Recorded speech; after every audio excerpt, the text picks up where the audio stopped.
Hare Krishna. My name is Jita Girisa. I'm a disciple of His Holiness Bhakti Vikasa Maharaj. Um, so, um, Chandra Van Prabhu has requested me to speak about my journey to Krishna consciousness, how I came to the lotus feet of Srila Prabhupada, and kind of my life before, up until this point now.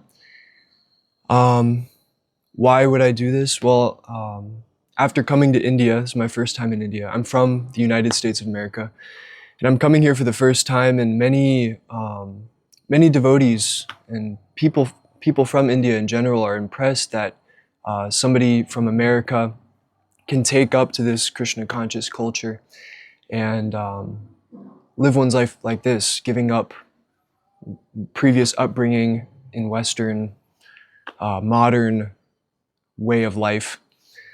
So I was born with the name Joseph McGill. This body appeared in Atlanta, Georgia, which is in southeast United States.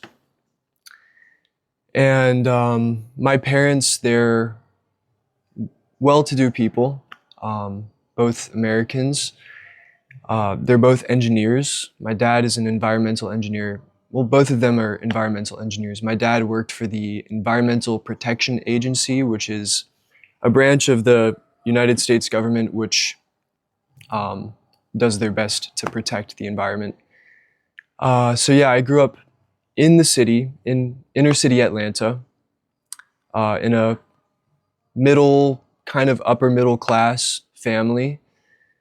And yeah, this body appeared in this world due to my guna and karma, my sinful guna and karma. I grew up eating meat from a very young age, intoxication, illicit sex, gambling. I didn't really get into that. Not many people gamble, actually. Those that do gamble, they have a lot of problems, but I didn't have any problems with gambling. And so from the minute I was born, I was practically force-fed beef and doing all sorts of abominable things from the time of just being born. Immediately sent to school, which Srila Prabhupada calls slaughterhouse of the mind. And, you know, I had friends, many of whom were atheistic from a very young age because, you know, the parents, they would raise the kids in that way. Atheism is their religion or their doctrine. That's their outlook in life, is that God does not exist. So my parents were Catholic, Irish Roman Catholic. And so I grew up going to church. Every Sunday I would go to church. And I remember asking my dad, do we really have to go to church? Why do we have to go to church? He said, well, you'll go to hell if you don't go to church. And I was like, okay, I guess so. I was a young kid. I just did what my father told me. But after age maybe 9, something like that, due to the influence of my friends, I started to disbelieve in God, just because that's what everybody else around me thought. So at that point, I didn't really believe in God, and I was just a kid in school, doing all mischievous things, eating junk food from the grocery store, playing video games, doing living life with really no purpose other than to gratify the senses. And like this, I was a small child in school. I got a little older, I started to get into skateboarding, which was very fun, very exhilarating and thrilling. And I had lots of cool friends that did it with me. We wore all cool clothes and, got intoxicated and, all that. So that was my Maya as a teenager. Just trying to satisfy the senses, really. Just living life, not feeling satisfied, and therefore constantly seeking sense objects, thinking that in that way, I can be happy, I can be satisfied. But of course, as we know from reading Bhagavad Gita, that by satisfying the senses, or by trying to satisfy the senses, we simply run here and there, pulled by the 3 modes of material nature, chasing this and that. But it's Grass is greener on the other side. In other words, you always think you'll be satisfied after doing this thing, but the satisfaction never comes. And Srila Prabhupada gives the analogy of the donkey. The carrot is tied in front of the donkey, and the donkey is constantly trying to get the carrot, but never actually getting the carrot. So like this, I was living a totally materialistic life, but inside I was depressed, anxious, suffering mental health issues. And many people, myself, my friends, relatives, everybody, they are acting like they're happy, but actually inside they're feeling completely empty because they don't have connection with God. They don't have connection with Krishna. And this is actually the source of depression. And so I dealt with depression, and many family members also, many friends, many people around me, they're taking these antidepressant pills. I don't know in India, but in America it's very common, very common. I'd say like maybe half the people I know are on these, in America, are on these antidepressant pills that are prescribed by the doctor to treat mental illness. After coming to Krishna consciousness and not having any depression for the last 5 years, I have realized that, you can't treat depression, you can't treat sadness, feeling empty, feeling lonely. You can't treat these things by satisfying your senses, by hanging out with people and just eating, sleeping, mating, and defending.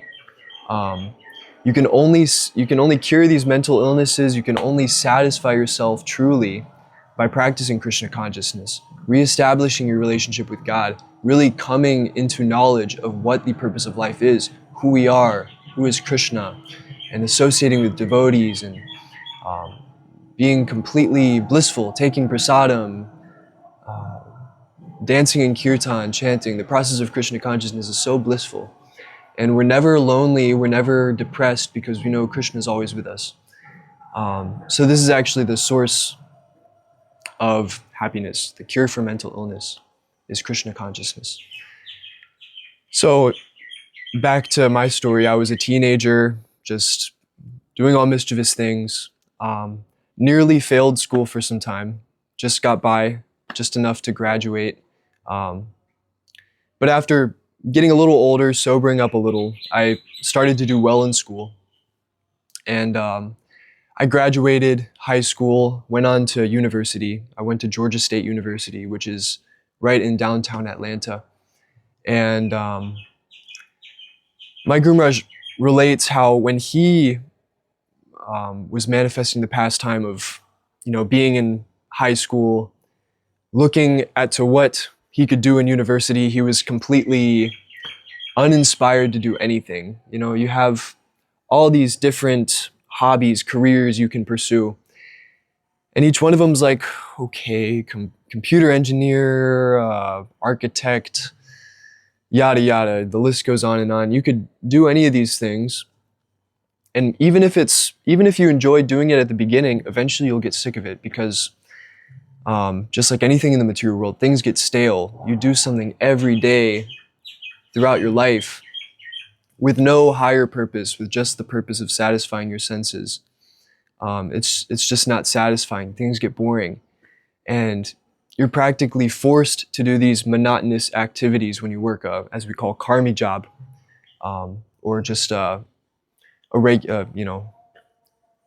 people in Krishna consciousness working. Their lives are completely monotonous and empty because they're doing the same thing every day with the only purpose of satisfying the demands of the tongue and the belly, and then sleeping at night. So they're working for the tongue, the belly, and the genitals, and they're sleeping at night. And they wake up in the morning and they just do it all over again. They're working to live, they're working to survive, and then they're surviving to work. So my Guru Maharaj relates how when he was manifesting the pastime of looking into universities, he was completely uninspired. And I went through the same thing, where I saw all these potential things I could do with my life, and none of them seemed very attractive, because I knew that, you know, if I could be doing the same thing every day, but if there's no bigger purpose behind it, it's just what's the point? It's just depressing.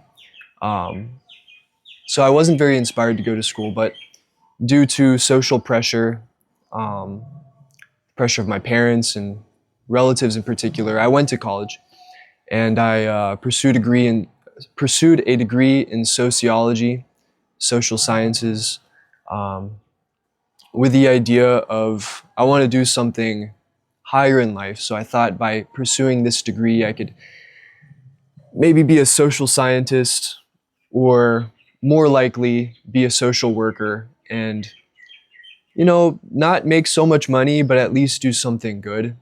So that was my intention in going to college, aside from the fact that I didn't know what else to do. I was also playing music. From a very young age, I played music. And I was in bands, and you know, we would play at bars and make money like that, play at breweries and college parties. People would hire us and we'd play like that. So that was some fun thing I did, and I wanted to be a musician. It was some phantasmagoria dream I have. Again, I don't know how it is in India, but in America, there's a statistic: 70% of young people think they will be famous, think they will be a celebrity, but the percentage of people that actually become celebrities is less than 1%.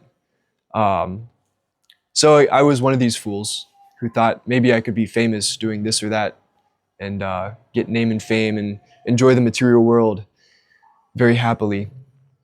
So yeah, I was playing music and going to school and living a very nice material life, you know, seemingly.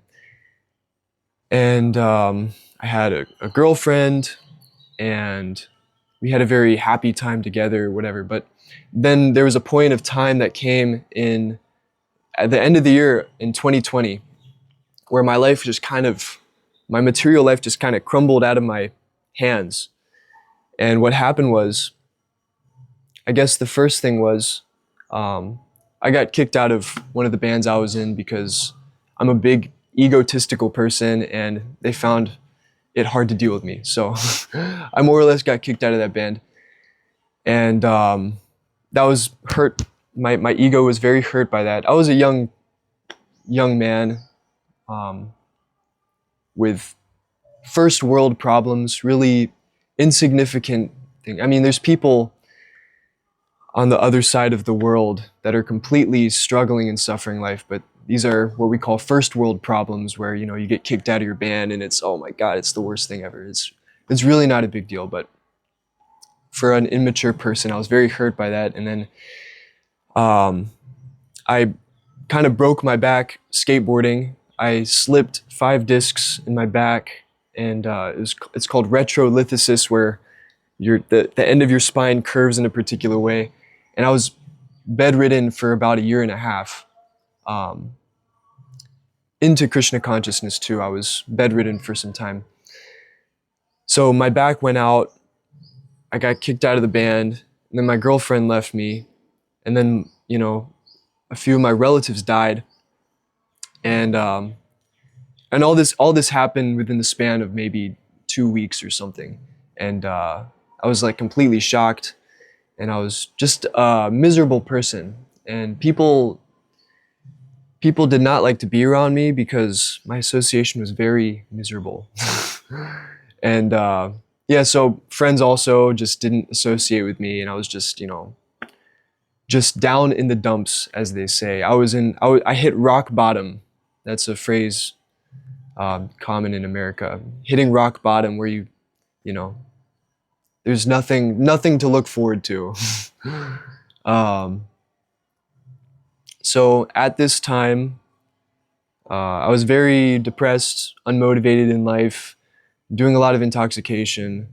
And at that point in time, I was walking through the park, and you know, walking to the best extent I could because I had this back issue. And then I was with a friend also, and I came across some monks. There was a mat. This is Piedmont Park in Atlanta, where Srila Prabhupada actually took his morning walks.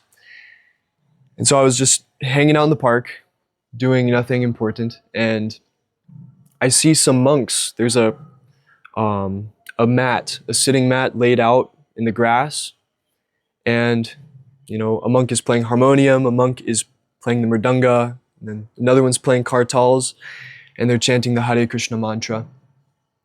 And there's also some book distributors are standing around the mat, and they're passing out books to people, calling people over. And me and my friend were like, oh, I guess we'll see what they're up to. We don't have anything better to do. So we started to walk towards them, and before, we were maybe 100 feet away, and then one of them goes, hey, you, come here. And okay, I'll go over, and he's like, oh man, love your hair. You look like Jesus Christ, because I had long hair. And I was like, oh yeah, thanks. And he handed me a stack of books, which included the Science of Self-Realization, the Bhagavad Gita as it is, and another small book, I think like 2 other small books, which I lost. I don't remember what they were, but this is what's called the Bhakti stack. In Krishna Life, we distribute these Bhakti stacks. So I got one of these, and he somehow convinced me to give some money. I didn't want the books. I wasn't very interested. But he somehow or other convinced me to give a donation. So I gave him $13 US, which the Bhakti stack costs $15 to print. So he was a little merciful to me. I gave $13 and he gave me the books. And I was like, okay, I got these books. I don't know what I'm going to do with them. But I decided to, walk away. But before I walked away, another monk who was elderly, he approached me and started a conversation. So I was pretty fascinated by this person. He was very effulgent. His name is Akiladhar Prabhu. He travels with Lokanath Maharaj doing Padayatra. He's a disciple of Srila Prabhupada. And so I was with Akiladhar Prabhu having a conversation, and he was very personal. I was coming from a culture which is very impersonal, where people just deal with each other on the surface level. Oh, you're cool or you're not cool, you're white or you're black, or you're this or you're that, and then people only interact with you on that basis. But this person was talking to me soul to soul, very genuine, and he was explaining the philosophy, how you're not the body, you're the spirit soul, we're parts and parcels of God. God is a person. We're trying to be happy in this material world, trying to serve our senses, but we can never be happy doing so. Just explaining this basic philosophy to me. And I was so impressed how this person was such a genuine person. And on the material platform, he was not anybody materially affluent. Not somebody a materialist would want to associate with. He was older. He was missing some of his teeth. He couldn't hear so well. His clothes, he's a brahmachari he's like a avaduta, so his clothes are all kind of tattered. And but I was just totally captivated by this person, that on the material platform, he's obviously not, he's a brahmachari. He's not such a materially affluent person, but he was so attractive. And what he was saying, I just couldn't walk away, because what he was saying just sounded so valuable, and he had such conviction, what he was telling me. And he clearly was trying to help me. He was trying to give me something. And I was in a very depressed part of my life, and what he was saying was just what I needed to hear. So anyways, we talked for about an hour, and then went our separate ways. I walked away, and I was holding the books, and I had some background in doing a little yoga and a little meditation, and then Also some background in doing psychedelic drugs, which is very, in the new age pseudo-spiritual community, psychedelic drugs and spirituality go hand in hand.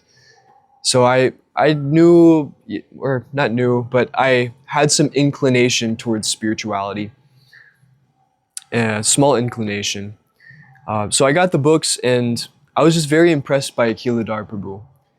And so that night I opened up the Bhagavad Gita and I started to read. And, you know, typical Westerner, when you first open Bhagavad Gita, chapter 1, Drishtadyumna, Dhananjaya, Duryodhana, Dhritarashtra. And I'm like, who the heck are these people? And I just couldn't keep track of their names or anything. But I kept reading, knowing that there was something there, because what Akhiladhar Prabhu told me was so valuable, and it was such his words were so impactful. And I knew this was a 5,000-year-old book. This is an ancient scripture from India. I knew that much. So I just kept reading it. I didn't understand anything, but I just kept reading. I had a little bit of faith. And the monks had also invited me to the Sunday program, which they were holding in a 4-bedroom house on Ponce de Leon Avenue, near Little Five Points, near Midtown Atlanta.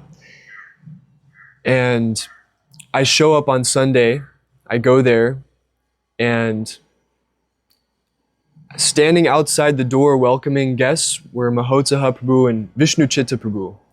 And I remember, you know, Mahotsaha Prabhu, he does his thing, "What's up, bro? How you doing, man?" He like daps me up and, you know, gives me one of these bro hugs, and he's like, "Oh, you from Atlanta? Cool. You look like Jesus." You know, we have all these lines we say to people. And Vishnu Chitta Prabhu he's just a very, seemed like a very simple and happy person. And he just gave me a big hug, and I was like, okay, this is a nice place. And I walked in the door, and immediately I can smell what I now know to be pakoras and incense. But I just walked in, and this aroma just hit me, and the kirtan is playing upstairs. You know, they're doing a fired up kirtan. So I just walk into this atmosphere, and immediately I feel Shuddha Sattva. I feel an atmosphere of transcendental goodness. And it was very pleasing. So I went upstairs and I sat in the kirtan and I, you know, clapped my hands and chanted a little, and it was a very nice experience. And then they started to give the class, the Sunday feast class. And yeah, just again, the philosophy completely resonated with me. Many people criticize the Hare Krishnas for being pessimistic. Oh, you guys say there's no love in this material world. Love is only for Krishna. You guys are completely against material society. You're completely negative. As we call it, you're a Debbie Downer. And like that, they criticize. But where I was in my life, I had gone from living a materially comfortable and enjoyable life to seeing the ugly face of material nature, where all these bad things had happened to me, and I had seen the material world for what it is, how it's temporary and it's full of misery. And even if you're happy for some time, it's only a matter of time before you fall back down to unhappiness. So where I was in my life, when I heard the philosophy of Krishna consciousness, it completely resonated with me. Krishna completely arranged this where I met devotees at just the right time. If I had met devotees before that, you know, it wouldn't have had such an effect, because I was completely bewildered by, you know, Maya, the prospect of material enjoyment within the Western world. But at this point in time, when I was hearing the philosophy, everything really resonated with me. So I took the prasadam, and it was amazing. I went home and went back to my nonsense, whatever I was doing. And every week I would come on Sundays. I would get a little bit of association, go back, do nonsense, get some association, go back, do nonsense. And Deva Vrata Prabhu, who's a American brahmachari, as well as Chandanacharya Prabhu, who's vice president of Krishna Life. They particularly cultivated me, and they convinced me, you should come once a week and spend the night, and we have this really early morning meditation session, which was Mangalarti. And like this, they convinced me to spend the night, and I attended the morning program. And I could experience practically that by chanting Hare Krishna, particularly in the morning, my mind became completely clear. And I was, I wasn't so emotionally unstable or mentally all over the place. But the Hare Krishna maha-mantra had a tangible effect in grounding me, in me just getting my mind together. So I would chant every day because I was feeling some good effect in my life. And slowly and slowly I started to associate more with the devotees. I would spend the night more over there. And this was all in the summer of 2021. So I met the devotees in April 2021. Then there was the summer in between my college semesters. And then right before going into my next year in college, my junior year in college, they convinced me, you should stay a week. You're about to go to college or, university. You should spend a week here. You should get immersed in Krishna consciousness. You should just you should have this experience before you go back to school, and you can't have this experience. So I was like, yeah, why not? I didn't have anything else better to do. So I stayed for a week, and every day I would chant 16 rounds, wake up for the morning program, and live somewhat of a brahmachari life. And at the end of the week, we did a retreat. So we went to the North Georgia mountains to a devotee's farm property. This devotee's name is Shuddha Jiva Prabhu. So we went to Prabhu's property, and he had a nice pond. So we went swimming, and we did a lot of hearing and chanting and taking a lot of prasadam. And I just had a blissful weekend. So we were out in the mountains. We weren't near karmis, as we call them. We weren't around materialistic people. I was just in the association of devotees with nobody else. And yeah, I got some taste. By the mercy of devotees, I got some taste in Krishna consciousness. And I remember on the drive back down to Atlanta, we stopped by a grocery store, and I needed to pass water. I needed to relieve myself. So I went in the grocery store, going to the bathroom. And as I'm walking down the aisles, I see all these people around me just completely fat, like completely obese, unhealthy, buying this Coca-Cola, Chips Ahoy, like whatever nonsense junk food people eat. And it's all old, unhealthy people, and they're playing this music over the loudspeakers. It's like some 80s disco pop. And I could see that they're trying to, I could see the phenomenon of chewing the chewed. How these are older people that were kids in the 80s, and now they're just old and fat and useless, to be blunt about it.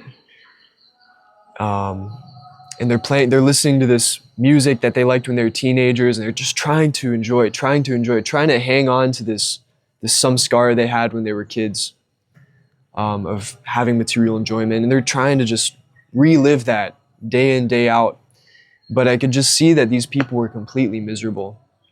And so it was a stark difference of being in the association of devotees only, and then going into this grocery store where there were no devotees around. There were just people that were not devotees.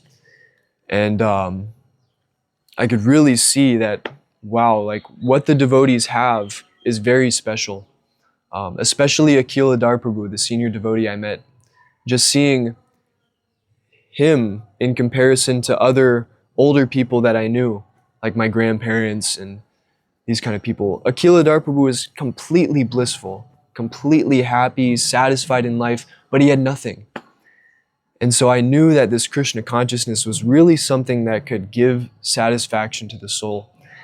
And then back to the story, after coming out of the grocery store, I can see the devotees in the distance, all the brahmacharis, and they're just like joking with each other and, playing around, but their faces were so bright and they had such prana, such shakti. And I could see them across the parking lot, and in that moment, I knew that these are the kind of people that I want to be around. These are the kind of people I want to associate with, and I want to be like these people. I don't want to be like these miserable materialists. So that moment at the grocery store was very memorable for me. We got back in the van. After traveling some time towards Atlanta, we stopped to take prasadam. And at that moment, Mahotsaha Prabhu, he cornered me, or he started talking to me. He kind of put some pressure on me, and he was telling me, you should just move in with us. What are you doing with your life? Your useless music career, you don't know what you're doing in college. You should just join us and be happy like that. And I was thinking, oh, that's like a big decision, because like everything that led up to my life at that moment had just been some kind of material progress. And I knew that joining the ashram meant kind of just throwing all that away. Like everything I worked toward at that point would kind of just throw it away. I was practiced in my musical instruments, and I knew I wouldn't be able to play, drum set and guitar at Krishna life, or in Krishna, in Krishna consciousness in general. So I knew that, this was a leap of faith. This was a big step. And I was hesitant, of course. But then after getting back in the van and pondering it a little bit, thinking about it, I was just like thinking about, what is the point of my life? I'm not happy now. I don't know what I'm doing, but if I just keep living like this, I'm not going to be happy. Completely miserable.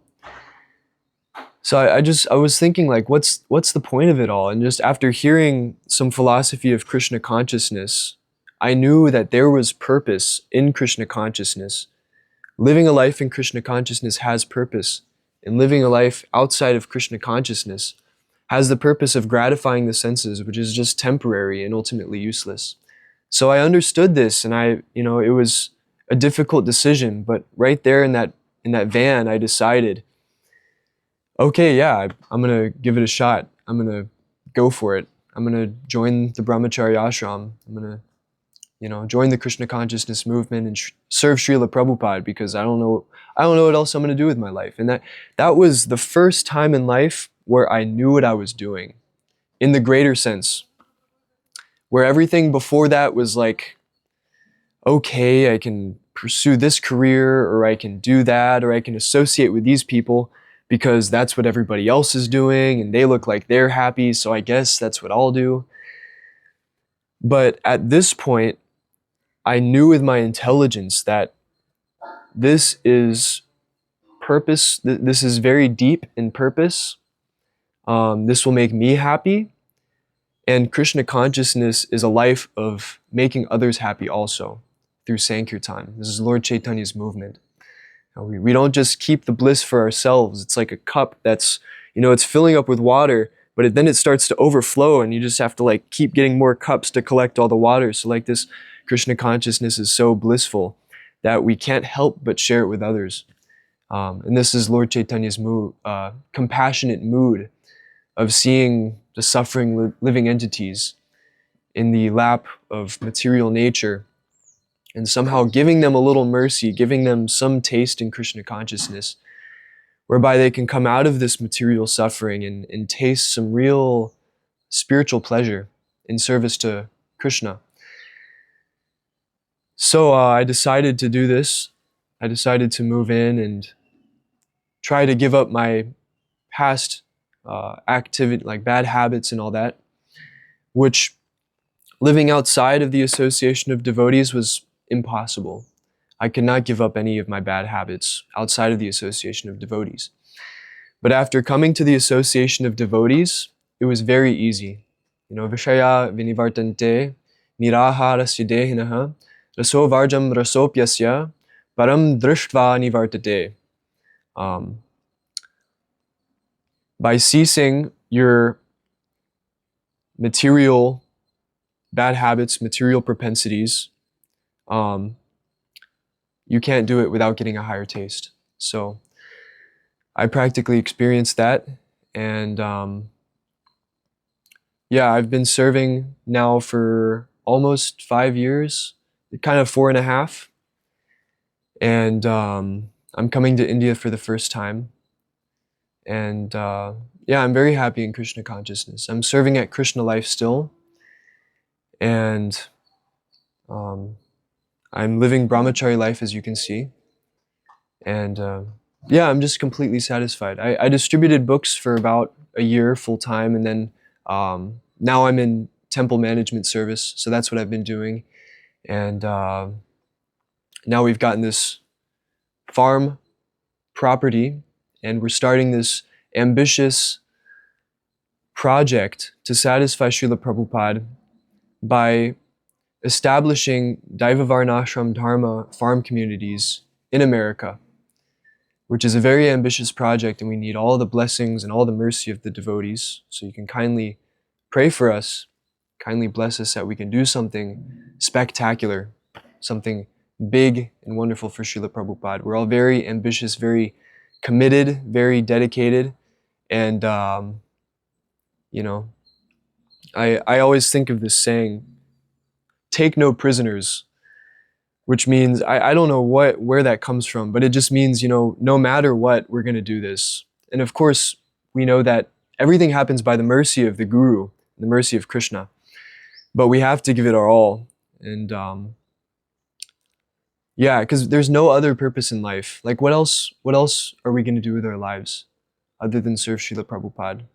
What is there to do? There's nothing good to do. So yeah, let's just let's go back to Godhead in this life. And that's the only purpose which is totally how do you say, sound. It's totally sound. So anyways, Prabhu asked me to speak, and I hope maybe this is inspiring, how someone so fallen could practice Krishna consciousness. Anybody can do it. Anybody can do it. And Hare Krishna.